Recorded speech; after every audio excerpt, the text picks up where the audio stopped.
உங்களில் எத்தனை பேர் பேக் டு த ஃபியூச்சர் படம் பார்த்துருக்கீங்கன்னு தெரில. அதில் நிறைய ஃப்யூச்சர் டெக் ப்ராடக்ட்ஸ் எல்லாத்தையுமே காமிச்சிருப்பாங்க.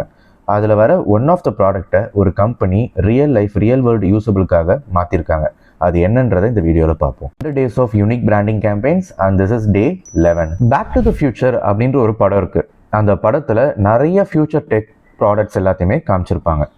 அதில் ஒன் ஆஃப் த ப்ராடக்ட் வந்து என்னென்னு பார்த்தீங்கன்னா ஷூ, அதாவது செல்ஃப் லேசிங் ஷூ.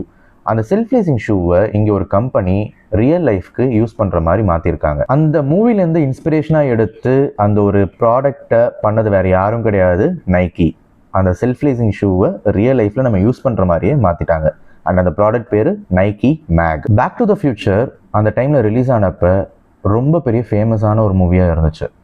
நைக்கி அந்த டைமை யூட்டிலைஸ் பண்ணி இந்த இன்னோவேட்டிவ் ப்ராடக்டை ரியல் லைஃப்பில் யூஸ் பண்ணுற மாதிரி எடுத்துகிட்டு வந்ததுனால ஒரு பெரிய பிராண்ட் அவேர்னஸ் கேம்பெயினே நடந்துருச்சு. இதுலேருந்து நம்ம என்ன தெரிஞ்சுக்கணும் அப்படின்னா, great branding is all about innovation plus timing plus story telling. Nike இந்த ஒரு விஷயத்தை பண்ணி சூப்பராக ஒரு பிராண்டிங் கேம்பெயின் பண்ணி அண்ட் அவங்க டெக்கை சூப்பராக யூட்டிலைஸ் பண்ண முடியும் அப்படின்றத காமிச்சிருக்காங்க.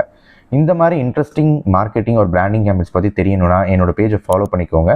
Until then, see you in next video.